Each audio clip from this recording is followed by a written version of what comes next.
Bismillahirrahmanirrahim. Assalamualaikum warahmatullahi wabarakatuh. Salam sejahtera bagi kita semua. Puji dan syukur marilah kita panjatkan atas kehadiran Allah Subhanahu wa taala. Selanjutnya, salawat berangkaikan salam marilah kita hadiahkan kepada junjungan alam kita, yakni Nabi besar Muhammad sallallahu alaihi wasallam. Yang kami hormati Bapak Rahmat Tantawi, SE MBA, selaku dosen pengampu mata kuliah manajemen resiko. Baik, kami dari kelompok 2 yang terdiri dari saya Nurul Khairani Manurung sebagai moderator yang akan memimpin jalannya presentasi kita kali ini. Yang akan saya bagi dalam 2 sesi, yaitu yang pertama pemaparan materi dan sesi kedua penarikan kesimpulan. Nah, pada presentasi kali ini saya tidak hanya sendiri, namun saya akan dibantu oleh rekan-rekan saya, yaitu Nabila Rizky Dwiyani sebagai pemateri 2, selanjutnya ada Rizka Apriani Hulu sebagai pemateri 3, kemudian ada Risud Alfrando Sagala sebagai pemateri 4, dan dilanjutkan oleh Teguh Kurniawan sebagai pemateri 5, dan yang terakhir ada Syahira Regina Oktari sebagai pemateri yang ke-6. Baiklah, pada kesempatan kali ini kami akan membahas tentang risk profile dan manajemen pada PT EDI Indonesia. Untuk materi lebih jelasnya, marilah kita sama-sama mendengarkan materi dari pemateri yang pertama, yaitu saya sendiri. Baik, saya Nurul Khairani Manurung akan menjelaskan materi yang pertama, yaitu pengertian manajemen risiko. Manajemen risiko didefinisikan sebagai proses identifikasi, pengukuran, dan kontrol keuangan dari sebuah risiko yang mengancam aset dan penghasilan dari sebuah perusahaan atau proyek yang akan menimbulkan kerusakan atau kerugian pada perusahaan tersebut. Pada pembahasan kali ini kami ingin membahas tentang risk profile yang ada di perusahaan sektor teknologi, yaitu PT EDI Indonesia. Pada saat ini, teknologi informasi tidak hanya diterapkan pada operasional saja, melainkan sampai pada proses pengambilan keputusan oleh eksekutif manajemen. Penerapan teknologi informasi juga dapat membantu perusahaan untuk bersaing. Oleh karena itu, teknologi informasi merupakan hal yang harus diperhatikan dan dikelola dengan baik oleh perusahaan untuk mempertahankan bisnis yang dijalankan. Di balik keuntungan yang diberikan, terdapat kekurangan, yaitu risiko yang ditimbulkan saat menggunakan teknologi informasi dapat mengakibatkan kerugian. Risiko akan selalu ada, oleh karena itu pengelolaan risiko adalah hal yang tepat untuk meminimalisasi potensi kerugian yang terjadi.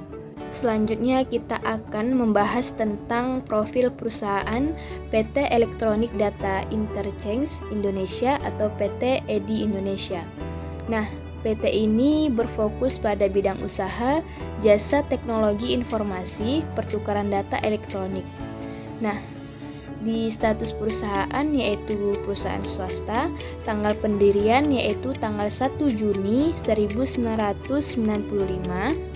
PT EDI Indonesia merupakan anak perusahaan dari PT Pelabuhan Indonesia 2 Persero dan PT Sisindocom Teknologi. Dengan pengalaman lebih dari 23 tahun, PT EDI Indonesia telah memberikan beragam solusi kepada para pelanggannya di bidang e-business, mulai dari konsultasi, bidang IT, training, pengembangan software, implementasi dan integrasi sistem, IT Managed Service hingga penyelenggaraan layanan PDE berbasis teknologi. Di slide yang ditampilkan kita bisa melihat akta pendirian dari PT EDI, yaitu ada akta notaris Adi Triharsono nomor 25 tanggal 7 Desember 2018 dengan modal dasar 25 miliar. Merupakan kepemilikan dari PT Pelabuhan Indonesia 2 Persero dan PT Sisindocom Teknologi dengan jumlah karyawan 160 dengan alamat Wisma SMR lantai 10 Jalan Yos Sudarso Kafling 89 Jakarta Utara, Indonesia. Baik, untuk pembahasan selanjutnya kita akan membahas tentang risk profile yang ada pada PT EDI Indonesia. Yaitu terdapat 7 jenis resiko yang paling sedikit yang harus dikelola oleh PT EDI Indonesia. Yang pertama ada risiko strategis. Nah, risiko strategis adalah risiko yang disebabkan oleh adanya pengambilan keputusan atau penerapan strategi yang tidak tepat, atau kegagalan dalam merespon perubahan-perubahan dari kondisi eksternal. Risiko strategis juga merupakan risiko yang antara lain disebabkan oleh penetapan dan pelaksanaan strategi yang tidak tepat, pengambilan keputusan bisnis yang tidak tepat. Yang kedua ada risiko operasional. Nah, risiko operasional adalah risiko yang antara lain disebabkan oleh ketidakcukupan dan atau tidak berfungsinya proses internal, kesalahan manusia, kegagalan sistem, atau adanya problem eksternal yang mempengaruhi operasional perusahaan. Risiko operasional dapat menimbulkan kerugian keuangan secara langsung maupun tidak langsung, dan kerugian potensial atas hilangnya kesempatan memperoleh keuntungan. Risiko ini merupakan risiko yang melekat inherent pada setiap aktivitas fungsional perusahaan. Yang ketiga ada risiko proyek.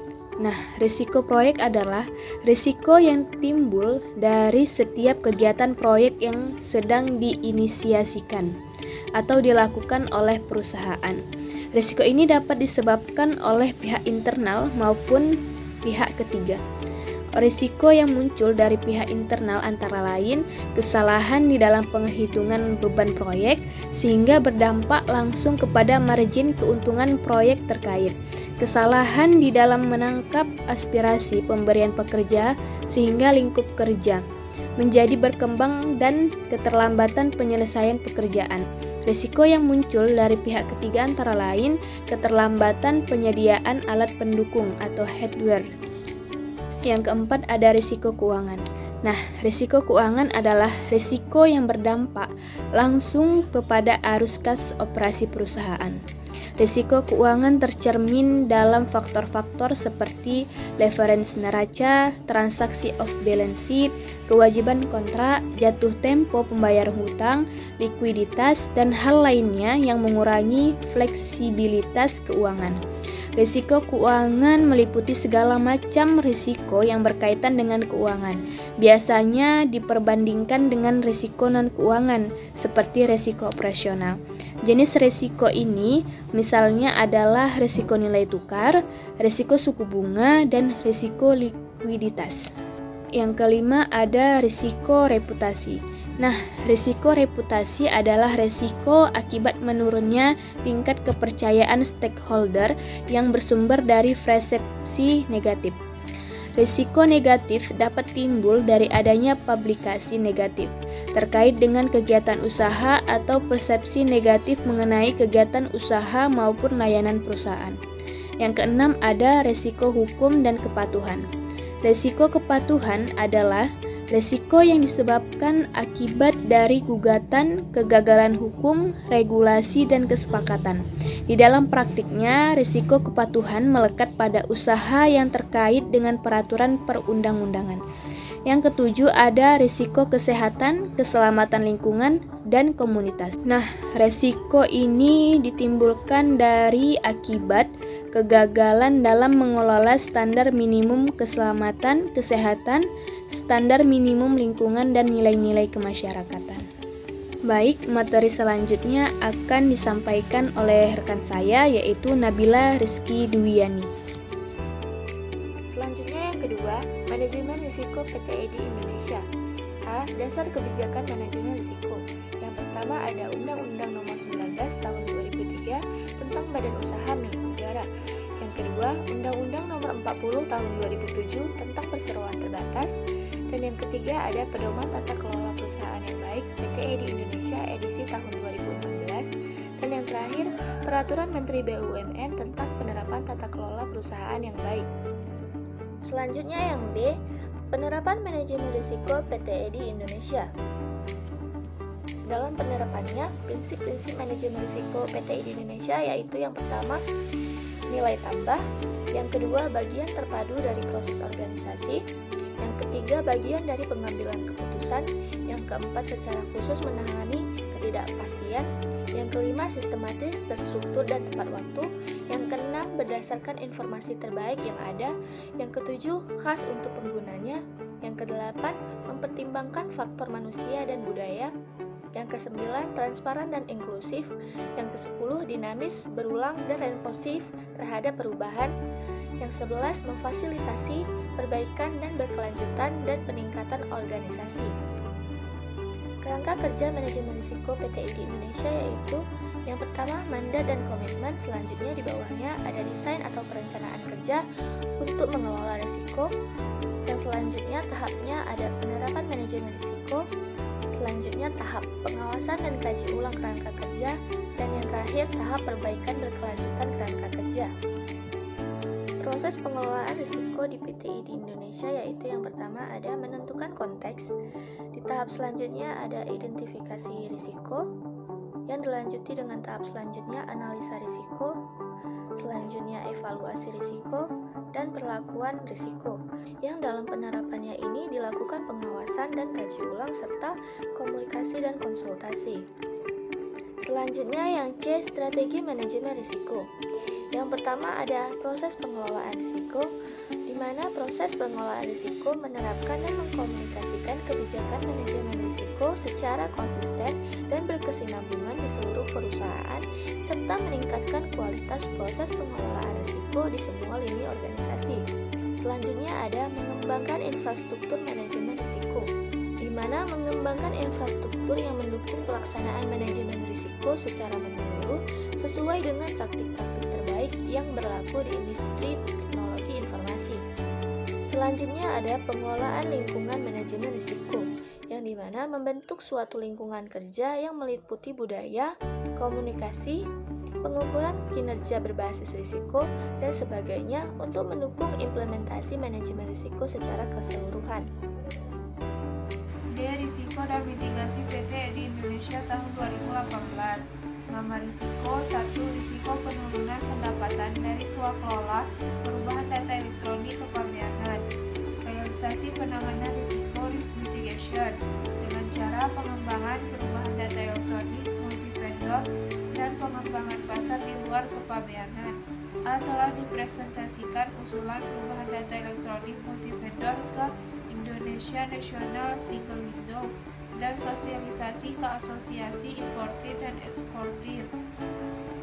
B. Penguatan produk trade to E dan UDO atau IT inventory.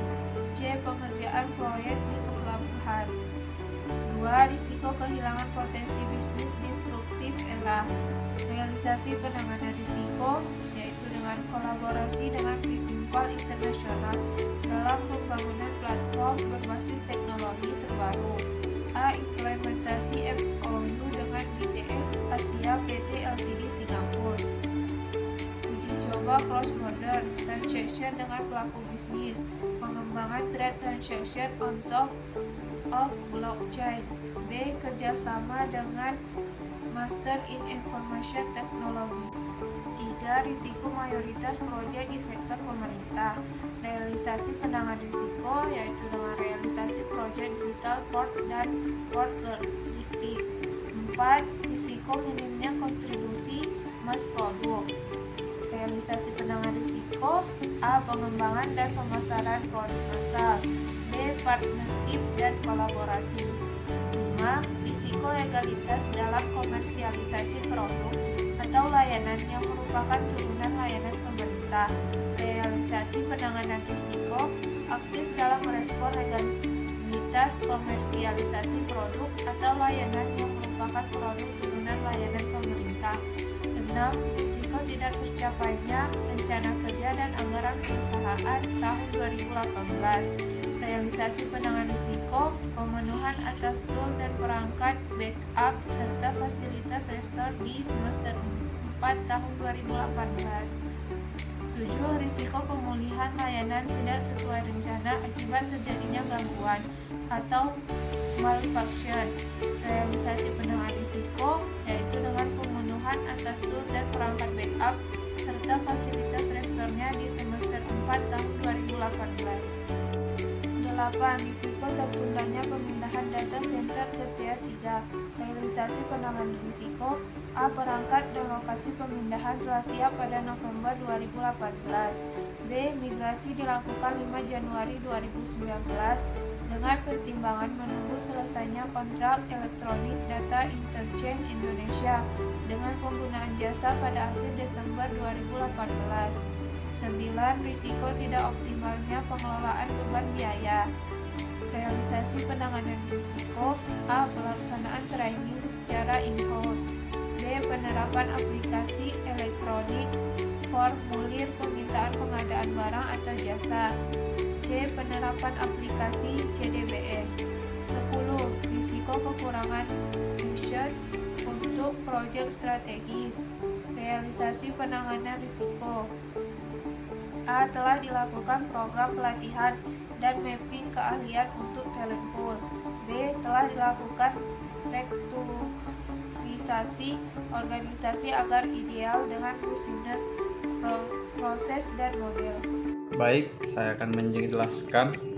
Pengelolaan risiko dilakukan 4 tahap. Yang pertama ada identifikasi risiko. Dan identifikasi risiko itu yaitu potensi risiko yang melekat pada suatu aktivitas atau proses serta menerapkan kebijakan pengendalian manajemen risiko. Yang kedua ada risk management, yaitu proses penilaian yang dilakukan dengan pertimbangan potensi dan dampak kemungkinan terjadinya suatu risiko. Yang ketiga ada pemantauan risiko, yaitu proses pemantauan risiko yang telah diidentifikasi dan dinilai kemungkinannya. Yang keempat ada pengendalian dan mitigasi, yaitu proses pengendalian dan mitigasi sebelum terjadinya risiko. Yang berikutnya ada mekanisme manajemen risiko strategi di PT EDI Indonesia. Yang pertama identifikasi risiko. Pada tahap identifikasi risiko, potensi yang dapat memengaruhi pencapaian tujuan strategi yaitu dapat bersifat internal dan eksternal. Yang B, penilaian risiko. Jadi penilaian ini membantu memprioritaskan risiko dan mengelola sumber daya secara efektif. Yang C, mitigasi risiko. Pada proses ini mitigasi risiko melibatkan implementasi kontrol, pengembangan rencana kontingensi, dan pengambilan tindakan proaktif untuk mengurangi kemungkinan terjadinya risiko. Yang D ada pemantauan dari tinjauan untuk memastikan bahwa strategi mitigasi risiko efektif dan sejalan dengan tujuan strategi organisasi. Berikutnya ada mekanisme manajemen risiko operasional. Yang pertama tadi ada mekanisme manajemen risiko strategi, yang berikutnya manajemen risiko operasionalnya pada PT EDI. Yang pertama ada identifikasi risiko, untuk mengidentifikasi potensi risiko yang dapat muncul dalam kegiatan operasional PT EDI Indonesia. Yang B, penilaian risiko. Penilaian risiko membantu dalam menentukan tingkat risiko dan perlu diatasi dengan tindakan mitigasi yang tepat. Yang C, mitigasi risiko. Strategi ini dapat melibatkan implementasi kontrol internal, perbaikan proses, pelantikan karyawan, ataupun penggunaan teknologi. Yang D, pemantauan dan tinjauan. Pemantauan risiko operasional membantu dalam mengidentifikasi proses risiko dan memastikan bahwa tindakan mitigasi diambil tetap efektif. Yang ketiga ada mekanisme manajemen risiko proyek. Yang A, identifikasi risiko. Mengidentifikasi potensi risiko yang dapat muncul selama pelaksanaan proyek. Yang B, penilaian risiko. Menilai risiko tersebut dalam hal kemungkinan terjadinya dampak terhadap proyek. Yang C, mitigasi risiko. Strategi ini dapat melibatkan perencanaan cadangan, penggunaan teknologi yang lebih baik, pengaturan kontak yang jelas dengan pihak terkait, untuk mengurangi risiko proyek. Yang D, pemantauan ini risiko proyek membantu dalam mengidentifikasi perubahan risiko dan memastikan bahwa tindakan mitigasi yang diambil tetap efektif. Selanjutnya akan dijelaskan teman saya. Mekanisme manajemen risiko keuangan. Identifikasi risiko. Mengidentifikasi potensi risiko dapat mempengaruhi keuangan perusahaan. Risiko keuangan dapat meliputi fluktuasi nilai tukar, risiko suku bunga, risiko likuiditas, risiko kredit, atau risiko pasar. Penilaian risiko. Menilai risiko tersebut dalam hal kemungkinan terjadinya dan dampaknya terhadap keuangan perusahaan. Mitigasi risiko. Strategi ini dapat melibatkan penggunaan instrumen keuangan derivatif, diversifikasi investasi, manajemen arus kas, atau penggunaan kebijakan keuangan yang hati-hati. Pemantauan dan tinjauan. Pemantauan risiko keuangan membantu dalam mengidentifikasi perusahaan risiko dan memastikan bahwa tindakan mitigasi diambil tetap efektif. Selanjutnya, mekanisme manajemen risiko. Reputasi. Identifikasi risiko. Mengidentifikasi potensi risiko yang dapat merusak citra perusahaan. Risiko reputasi dapat ditimbul dari beberapa faktor seperti kegagalan dalam memberikan layanan yang berkualitas, skandal yang melibatkan manajemen perusahaan, atau respon yang tidak memadai terhadap masalah pelanggan. Penilaian risiko. Menilai risiko tersebut dalam hal kemungkinan terjadinya dan dampak terhadap reputasi perusahaan. Mitigasi risiko. Strategi ini dapat melibatkan penerapan kebijakan dan prosedur yang ketat, pelatihan karyawan tentang pentingnya menjaga reputasi perusahaan, atau penggunaan media sosial dan komunikasi yang efektif untuk merespon isu-isu yang muncul. Pemantauan dan tinjauan. Manajemen risiko reputasi adalah proses berkelanjutan yang membutuhkan pemantauan dan tinjauan secara teratur. Pemantauan risiko reputasi membantu dalam mengidentifikasi perubahan risiko dan memastikan bahwa tindakan mitigasi diambil tetap efektif. Selanjutnya, mekanisme manajemen risiko hukum. Identifikasi risiko. Mengidentifikasi potensi risiko yang dapat melibatkan pelanggaran hukum atau sengketa hukum. Risiko hukum dapat meliputi pelanggaran peraturan pemerintah, pelanggaran kontrak, atau risiko terkait dengan kegiatan bisnis yang tidak sesuai dengan hukum yang berlaku. Penilaian risiko. Menilai risiko tersebut dalam hal kemungkinan terjadinya dan dampaknya terhadap perusahaan. Mitigasi risiko. Mengembangkan strategi mitigasi risiko hukum. Strategi ini dapat melibatkan penerapan kebijakan dan prosedur yang sesuai dengan hukum, perlibatan konsultan atau pelatihan karyawan tentang kepatuhan hukum. Pemantauan dan tinjauan. Manajemen risiko hukum adalah proses berkelanjutan yang membutuhkan pemantauan dan tinjauan secara teratur. Pemantauan risiko hukum membantu mengidentifikasi perubahan risiko dan memastikan bahwa tindakan mitigasi yang diambil tetap efektif.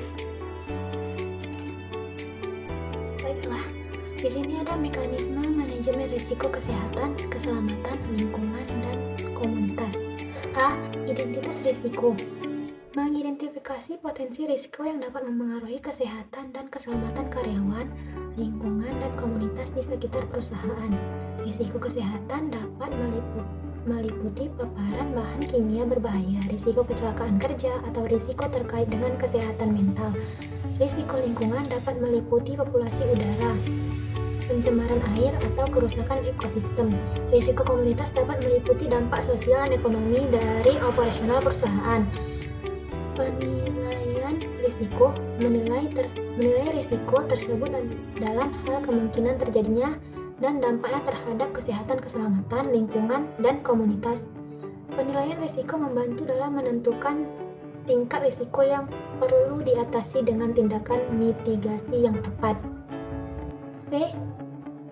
Mitigasi risiko. Strategi ini dapat melibatkan peranan kebijakan dan prosedur yang mematuhi standar kesehatan, keselamatan, dan lingkungan yang berlaku.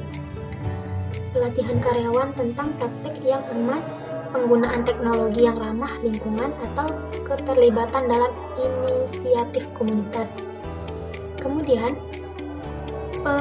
pemantauan dan tinjauan. Manajemen risiko kesehatan, keselamatan, lingkungan, dan komunitas adalah proses berkelanjutan yang membutuhkan pemantauan dan tinjauan secara teratur.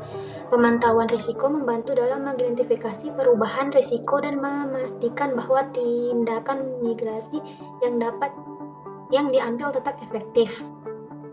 Kesimpulannya adalah 1. Terdapat 7 jenis risiko yang paling sedikit yang harus dikelola PT EDI Indonesia, diantaranya yaitu risiko strategi, risiko operasional, risiko proyek, risiko keuangan, risiko reputasi, risiko hukum dan kepatuhan, serta risiko kesehatan, keselamatan lingkungan, dan komunitas. Kedua, pengelolaan risiko. Pada PT EDI Indonesia menerapkan dan mengkomunikasikan kebijakan manajemen risiko secara konsisten dan berkesinambungan di seluruh perusahaan, serta meningkatkan kualitas proses pengelolaan risiko di semua lini organisasi. Yang ketiga, proses analisis manajemen risiko yang diterapkan terdiri dari identifikasi risiko, penilaian risiko, mitigasi risiko, serta pemantauan dan tinjauan terhadap potensi risiko di dalam lini perusahaan. Penanganan organisasi terdapat potensi risiko secara umum sudah dilakukan dan dapat dikatakan sudah baik dengan penerapan strategi manajemen risiko dalam upaya pengelolaan risiko dan meminimalkan risiko. Baik, sekian video presentasi dari kami. Apabila ada kesalahan dalam pengucapan kalimat, kami mohon maaf. Assalamualaikum warahmatullahi wabarakatuh.